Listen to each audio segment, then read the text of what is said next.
Hello. एक बार पुनः आप सभी प्रिय अग्रज एवं प्रिय अनुज और सभी प्यारी बहनों का आपके अपने YouTube चैनल साहित्य आप तक पर आप सबका स्वागत है। एक बार पुनः आप सभी लोगों के लिए हम महत्वपूर्ण सवालों का संग्रह लेकर के उपस्थित हैं और हम उम्मीद करते हैं कि जो पिछला संग्रह या प्रैक्टिस सेट हम आप लोगों को उपलब्ध करवाए थे उसको सॉल्व करके आप सबको अच्छा लगा होगा। तो आइए हम लोग आज के महत्वपूर्ण सवालों को देखते हैं और उस पर चर्चा करते हैं।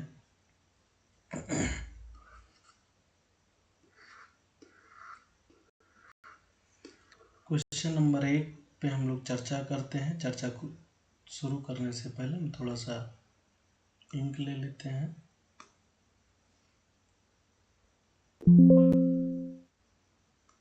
एक सेकेंड। चलिए आइए हम लोग देखते हैं क्वेश्चन नंबर 1। क्वेश्चन नंबर 1 है कि केन नदी इनके तन मन में ऐसे रची बसी है जैसे पीपल के पत्ते में फैली हुई नसें। यह कथन किस लेखक के विषय में है? ऑप्शन है सुमित्रा नंदन पंत, केदारनाथ अग्रवाल, बाबा नागार्जुन, राकेश सिंह। तो आप सबको बताएं कि इसका आंसर हो जाएगा प्रगतिवादी धारा के पंत, श्रम के सूरज कहे जाने वाले कवि केदारनाथ अग्रवाल, ऑप्शन खा।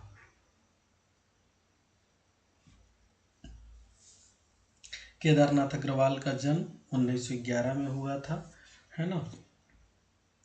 तो जो पहला सवाल है कि केन नदी इनके तन मन में ऐसे रची बसी है जैसे पीपल के पत्ते में फैली हुई नसें, उसका उत्तर हो जाएगा ऑप्शन खा, केदारनाथ अग्रवाल।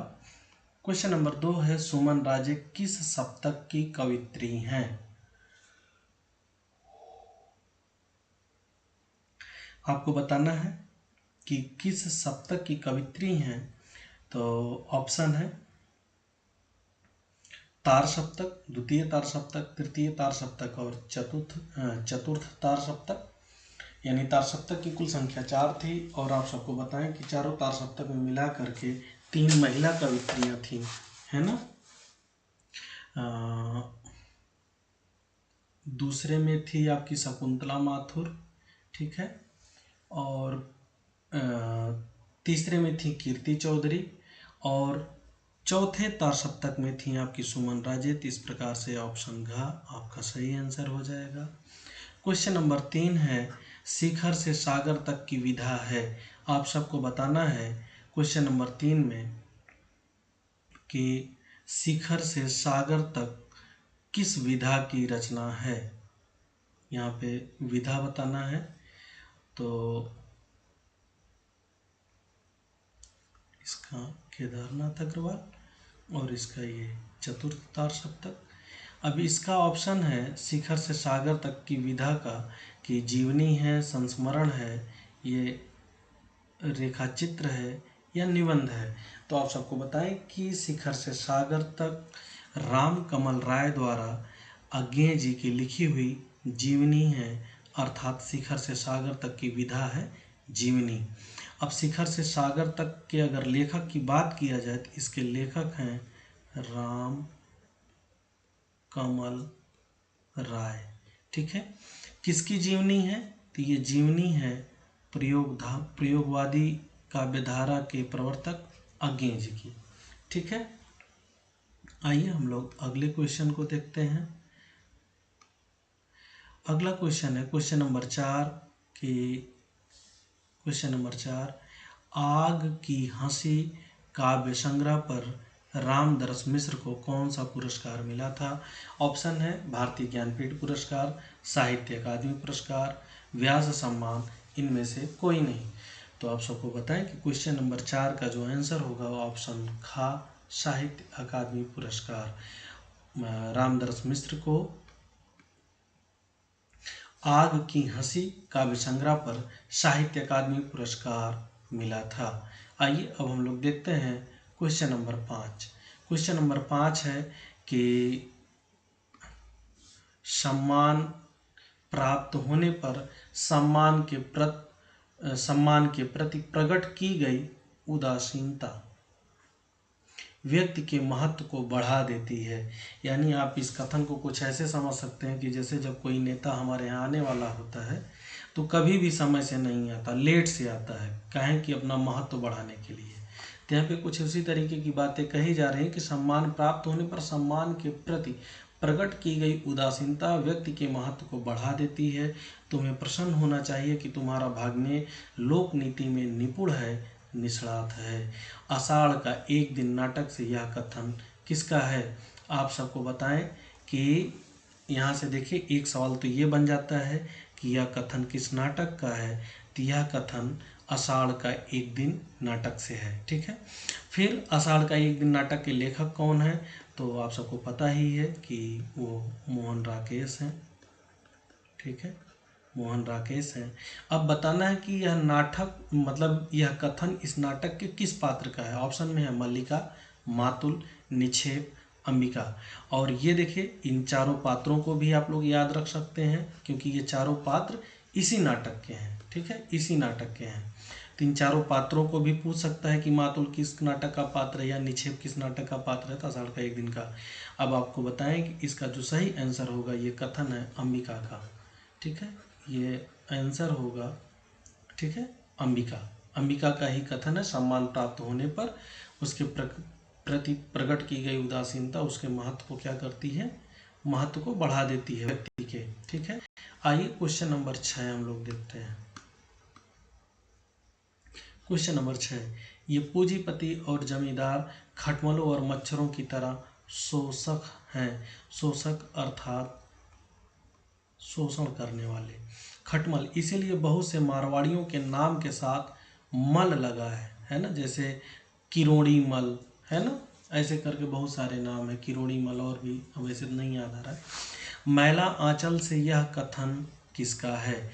तो यानी यहाँ से भी एक सवाल सबसे पहले ये क्लियर हो गया कि यह कथन किस उपन्यास का है। तो मैला आंचल का है, फणीश्वर नाथ रेणु इसके लेखक हैं, आप सबको पता ही है। अब बताना है कि मतलब ये किस पात्र के द्वारा कहा गया। बावन दास, कालीचरण, सुमरति दास, मटरा। तो यहाँ पे भी ये जो चारों पात्र हैं ये पात्र इसी उपन्यास के हैं, मैला आंचल के हैं। तीन चारों का नाम भी आप याद रख सकते क्योंकि चारों अपना महत्वपूर्ण स्थान रखते हैं। बावन दास बहुत महत्वपूर्ण है, सुमृत दास भी लगातार ये हम लास्ट तक चर्चा में बने रहते हैं। और अगर इसके आंसर की बात करें तो इसका आंसर हो जाएगा ऑप्शन खा, कालीचरण। ठीक है, यानी क्वेश्चन नंबर 6 का ऑप्शन खा सही होगा कि ये कालीचरण का कथन है कि पूंजीपति और जमींदार लोग खटमलों और मच्छरों की तरह शोषण करते हैं, शोषक हैं किसके? गरीब जनता के। आइए चलिए अब हम लोग क्वेश्चन नंबर 7 के को देखते हैं कि कथन है कि कोई रिसर्च कभी असफल नहीं होता है डॉक्टर, तुमने कम से कम मिट्टी को तो पहचाना।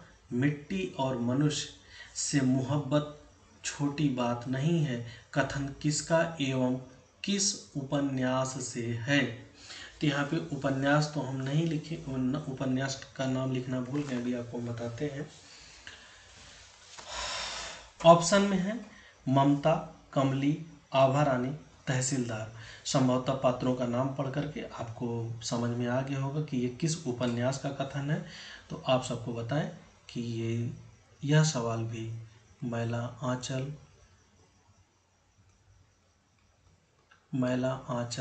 उपन्यास से है। ठीक है, किस उपन्यास से है? मैला आंचल उपन्यास से है। और यह कथन आपको बताएं कि इसका ऑप्शन का सही है, ममता। ममता किससे कहती हैं? इसी डॉक्टर से कहती हैं। ठीक है, क्योंकि डॉक्टर की ये ममता क्या है? प्रेमिका है।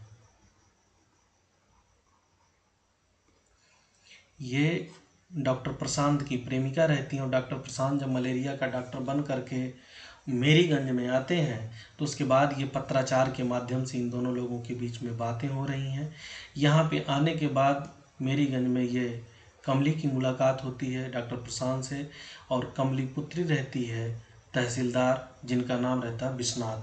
ठीक है, आइए हम लोग क्वेश्चन नंबर 8 को देखते हैं कि सुख के दिन आए तो लड़ लेना, दुख में तो साथ रोने से दुख तो साथ रोने से ही कटता है। सुख के दिन आए तो लड़ लेना, दुख तो साथ रोने से ही कटता है। गोदान उपन्यास से यह कथन किसका है? ये सारे पात्र गोदान उपन्यास के हैं और ये कथन सबसे पहले किस उपन्यास का? गोदान उपन्यास का। और इसके अगर आंसर की बात करें तो इसका भी आंसर ऑप्शन का सही है। पुनिया कहती है धनिया से। धनिया होरी की पत्नी है और पुनिया होरी के भाई की पत्नी है। ये दोनों देवरान और जेठान हैं। तो पुनिया धनिया से कहती है कि सुख के दिन आए तो लड़ लेना, अभी दुख का दिन है और दुख साथ रोने से ही कटता है। तो ये हो गया क्वेश्चन नंबर 8। आइए अब हम लोग देखते हैं क्वेश्चन नंबर 9। क्वेश्चन नंबर 9 है कि मुझे फूल मत मारो मैं अबला वाला वियोगनी, कुछ तो दया विचारो, पंक्ति साकेत के किस सर्ग से है? तो आप सबको बताएं कि सबसे पहले एक सवाल यहाँ से ये बन जाता है कि यह पंक्ति किस कविता या काव्य संग्रह या प्रबंध काव्य का है? तो साकेत से है ये। ठीक है, किससे है? साकेत से है। किसके विषय में है? तो उर्मिला के विषय में, जो लक्ष्मण जी की पत्नी रहती हैं उर्मिला, ये उन्हीं के द्वारा कहा जा रहा है कि मुझे फूल मत मारो मैं अबला बाला वियोगनी, कुछ तो दया विचारो। ठीक है, तो ये साकेत से है। अब सवाल है कि किस सर्ग से है? ऑप्शन है 12, 11, 9, 10। तो आप सबको बताएं कि इसका आंसर है ऑप्शन गा, 9वें सर्ग की ये पंक्ति है साकेत से। मैथिली शरण गुप्त इसके लेखक हैं। ठीक है, और एक सवाल कि साकेत का अर्थ इसमें क्या है? तो साकेत का अर्थ है अयोध्या। ठीक है, आइए अगला सवाल देखते हैं। साकेत एक अध्ययन आलोचनात्मक कृति के लेखक कौन हैं? ऑप्शन है डॉक्टर नागेंद्र, रामविलास शर्मा, मुक्तिबोध, नामवर सिंह। तो इसका आंसर हो जाएगा ऑप्शन का डॉक्टर नागेंद्र। तो इस प्रकार हम लोगों ने कुल 10 सवालों के आंसर पे चर्चा कर लिया है। आइए अब हम लोग आगे के सवाल को देखते हैं। क्वेश्चन नंबर 11, अधिकार खोकर चुप बैठना या महादुष्कर्म है, न्यायार्थ अपने बंधु को भी दंड देना धर्म है। पंक्ति किस काव्य संग्रह से है? पहला भारत भारती, ये बीच में डैश का चिन्ह, यहाँ भारत भारती, द्वापर, जयद्रथ और विकट भट्ट। आपको बताना है कि यह पंक्ति किस काव्य संग्रह से है। तो आपको बताएं कि ये चारों काव्य संग्रह के जो लेखक हैं, सबसे पहले उनका नाम है मैथिली शरण गुप्त। ठीक है, यानी ये पंक्ति किसकी है? मैथिली शरण गुप्त की है। ठीक है, आपको बताना है कि किस काव्य संग्रह से है। तो आप सबको बताएं कि इसका सही आंसर होगा ऑप्शन का जयद्रथ वध। अधिकार खोकर चुप बैठना या महादुष्कर्म है।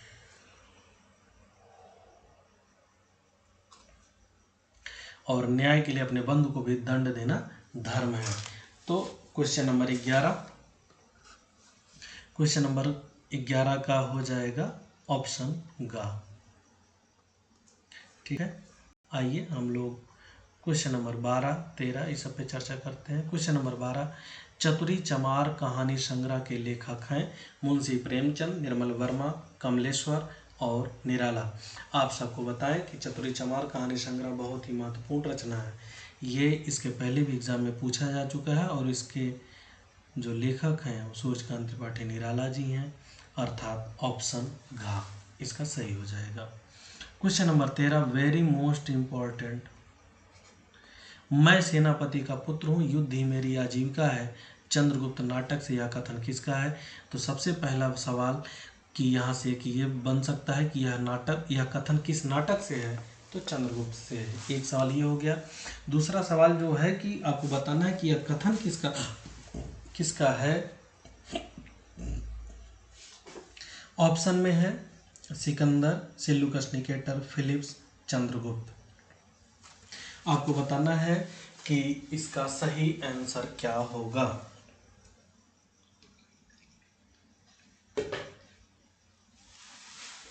ऑप्शन में सेल्यूकस निकेटर होने के कारण अगर इसका सही आंसर नहीं पता है तो थोड़ा सा दिमाग उलझ सकता है, और आपको बताएं कि इसका सही आंसर होगा ऑप्शन घ, चंद्रगुप्त। यानी चंद्रगुप्त के द्वारा ही कहा जा रहा है कि मैं सेनापति का पुत्र हूं और युद्ध ही मेरी आजीविका है।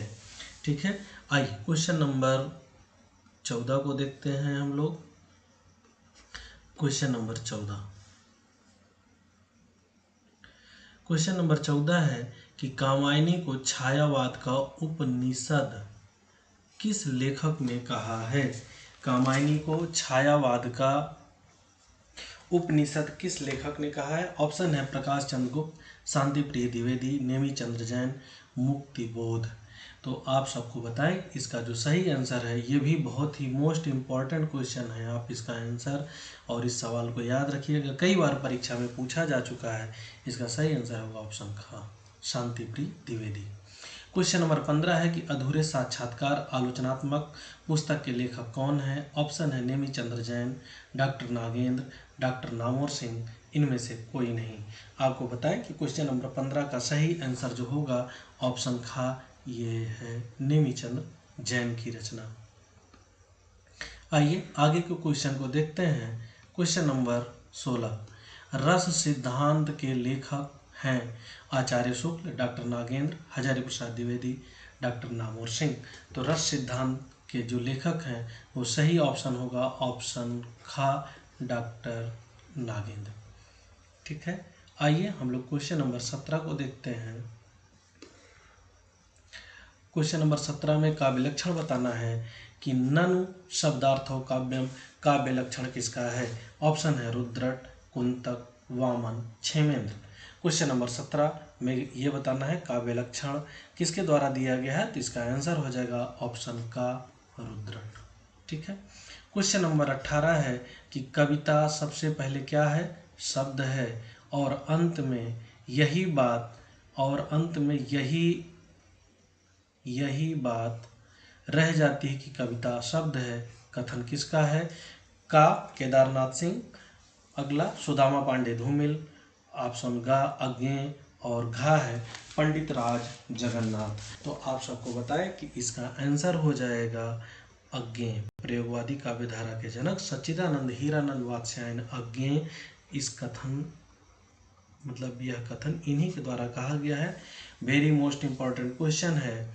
आइए हम लोग अगला क्वेश्चन देखते हैं। क्वेश्चन नंबर 19, श्रृंगार रस को रसराज मानने वाले कवि हैं। ऑप्शन है आचार्य वामन, आचार्य विश्वनाथ, आचार्य भोजराज, इनमें से कोई नहीं।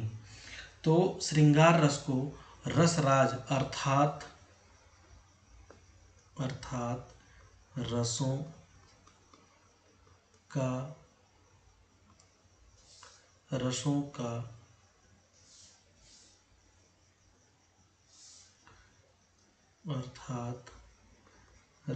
का राजा। ठीक है, श्रृंगार रस को रसों का राजा कौन लेखक माने हैं, तो इसका आंसर हो जाएगा ऑप्शन ग, आचार्य भोज राज। रसराज अर्थात रसों के राजा, रसों का राजा। क्वेश्चन नंबर 20 को हम लोग देखते हैं। सवाल है कि भोले कबूतर ने यह नहीं सोचा कि गली में खतरा ना हो, बाहर से तो खतरा आ सकता है। कथन किस कहानी से है। आपको कहानी बताना है। मलबे का मालिक, कितने पाकिस्तान, सोजे वतन, चिंगारी। तो आप सबको बताएं कि यह सबसे पहले यह जो कथन है ये गनी मियाँ या गणेशिया, ठीक है, इन्हीं का कथन है और इसका आंसर होगा मलबे का मालिक। मोहन राकेश द्वारा रचित ये कहानी है, विभाजन पर आधारित है। ठीक है, और इसके पात्र हैं गनी मियाँ, उन्हीं का ये कथन है। और आप सबको बताएं कि मलबे का मालिक पे पिक्चर भी बन चुका है, जिसका नाम है हीना और हीना का अर्थ होता है मेहंदी। आइए हम लोग अगला क्वेश्चन देखते हैं। क्वेश्चन नंबर 21, देवेंद्र लाल जी एवं रफीकुद्दीन किस कहानी के पात्र हैं? ये दोनों लोगों को बताना है कि ये दोनों लोग किस कहानी के पात्र हैं। शरणदाता, उसकी माँ, रोज, चीफ की दावत। आप सबको बताएं कि इस कहानी का नाम है शरणदाता। थोड़ा सा एक दो लाइन की आपको कहानी बताते हैं इस कहानी के विषय में। शरणदाता नाम से ही आपको पता है कि किसी को आश्रय देना, सहारा देना। यह कहानी भी विभाजन की विभीषिका पर ही आधारित है। रफीकुद्दीन देवेंद्र लाल जी को इनकी मदद करना चाहते हैं और मदद स्वरूप ये उस समय इनको अपने एक मित्र के यहाँ रुकवाते हैं और इनका रफीकुद्दीन का मित्र क्या करता है कि इनको देवेंद्र लाल जी को अपने गैरेज में ले जाके रखता है, आश्रय देता है और इनको मारने के लिए क्या करता है कि इनके खाने में जहर मिला देता है।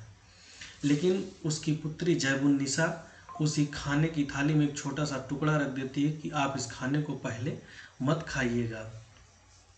और जब ये उसको पढ़ते हैं तो उसी गैराज में एक बिल्ली रहती है और ये उसी से हमेशा बात करके अपना टाइम पास करते हैं। तो जब वो पढ़ते हैं तो क्या करते हैं कि भोजन सबसे पहले बिल्ली को करा देते हैं और इस प्रकार जहर होने के कारण बिल्ली की मौत हो जाती है और ये उस भोजन को नहीं करते हैं।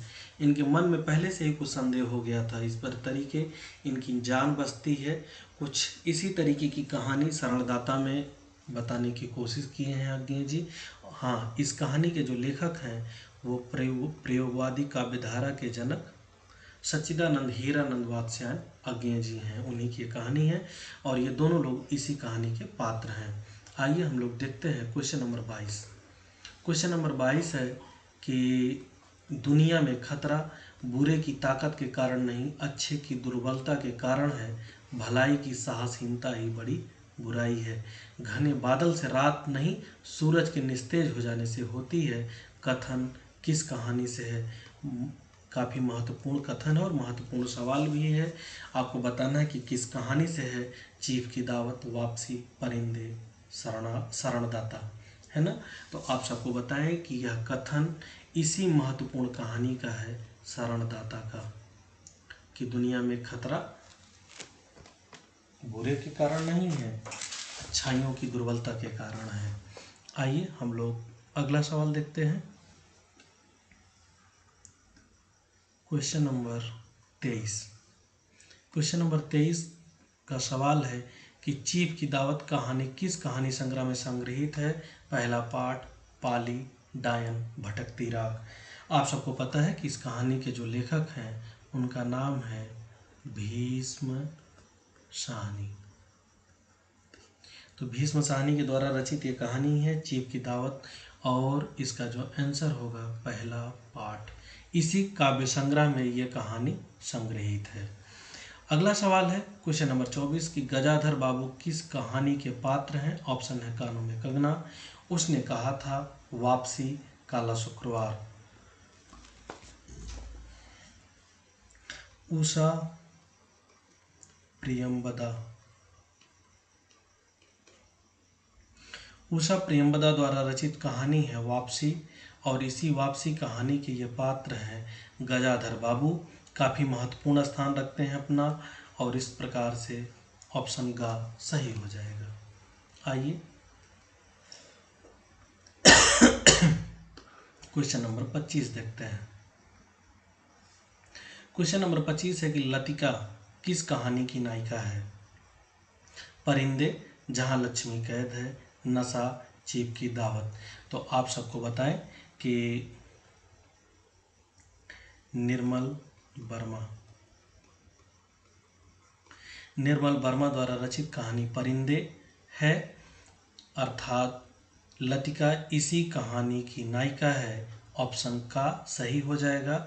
और आपको बताएं कि निर्मल वर्मा को कौवे और काला पानी कहानी संग्रह पर साहित्य अकादमी पुरस्कार भी मिल चुका है। आइए हम लोग देखते हैं क्वेश्चन नंबर 26। क्वेश्चन नंबर 26 में है कि वीरता भी एक सुंदर कला है, उस पर मुग्ध होना आश्चर्य की बात नहीं। कथन किसका है और किस पात्र से है, यानी कौन किससे कह रहा है।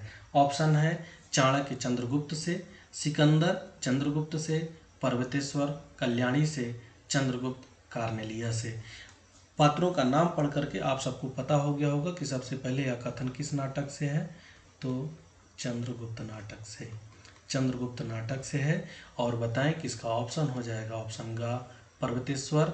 यही पंजाब के जो राजा रहते हैं पर्वतेश्वर, और नंद की पुत्री रहती है कल्याणी, तो पर्वतेश्वर कल्याणी से ही कहते हैं कि वीरता भी एक सुंदर कला है, उस पर मुग्ध होना आश्चर्य की बात नहीं है। अगला है question number 27। Question number 27। Question number 27 है कि अवसर पर एक क्षण का विलंब असफलता का प्रवर्तक हो जाता है, कथन किसका है। आपको कथन बताना है। ऑप्शन का फिलिप्स, ऑप्शन खा चाणक्य, ऑप्शन गा पर्वतेश्वर, घा अलका। तो यह कथन भी आपको बताएं कि इसी नाटक का है, चंद्रगुप्त नाटक का है, चंद्रगुप्त नाटक से है। और इसका सही आंसर है ऑप्शन खा। ये चाणक्य का कथन है कि अगर अवसर आपको मिला हो और अगर आप एक क्षण का भी विलंब करते हैं तो आपकी सफलता असफलता में बदल जाएगी, यानी असफलता हो जाएगा। अगला सवाल है क्वेश्चन नंबर 28 कि चांद एक कन्या है और यह पृथ्वी का काला सौंदर्य उसका आवरण है, कथन किस उपन्यास से है। तो ऑप्शन है मुझे चांद चाहिए, चंद हसीनों के खतूत, शेखर एक जीवनी, अपने अपने अजनबी। अब आपको बताना है कि ये किस उपन्यास का कथन है। तो आपको बताएं कि अज्ञेय द्वारा रचित उपन्यास है शेखर एक जीवनी, जो 2 भागों में है। 1941 और 44 में इन दोनों का प्रकाशन होता है, दोनों भागों का अलग अलग टाइम पे। ये कथन इसी उपन्यास का है, अर्थात ऑप्शन गा इसका सही आंसर हो जाएगा। आइए हम लोग अगला सवाल देखते हैं क्वेश्चन नंबर 29। माधव हम परिणाम निराशा पंक्ति किसकी है। ऑप्शन है विद्यापति, कबीरदास, तुलसीदास, मलिक मोहम्मद, जायसी।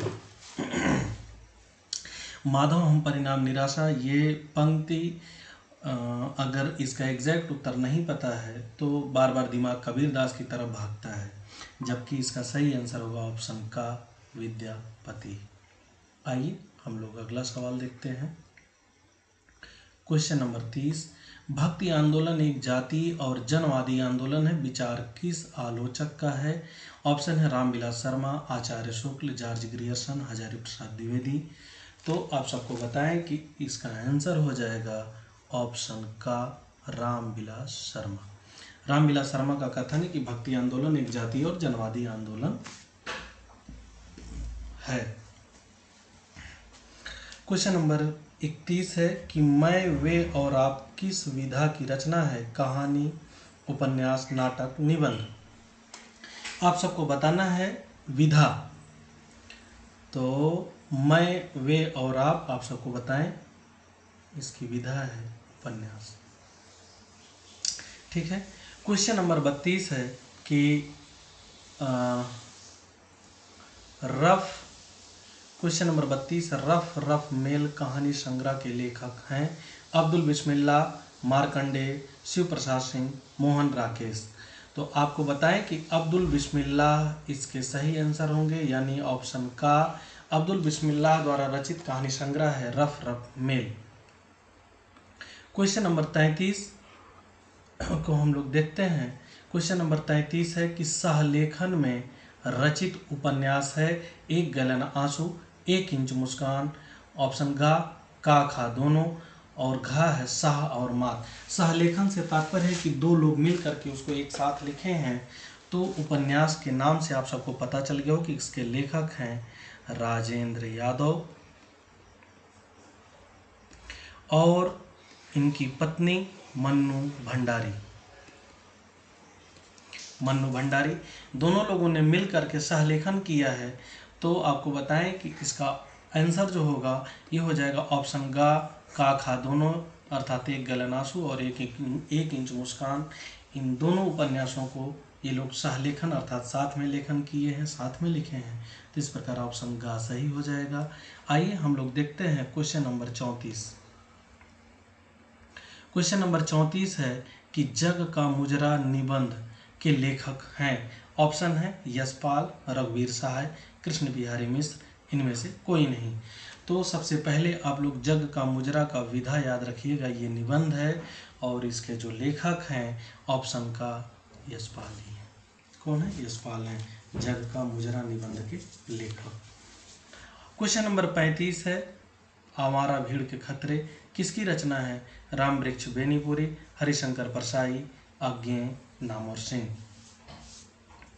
तो इसका आंसर तो हमें पूरा विश्वास है कि आप सबको पता होगा, ऑप्शन खा हरिशंकर परसाई।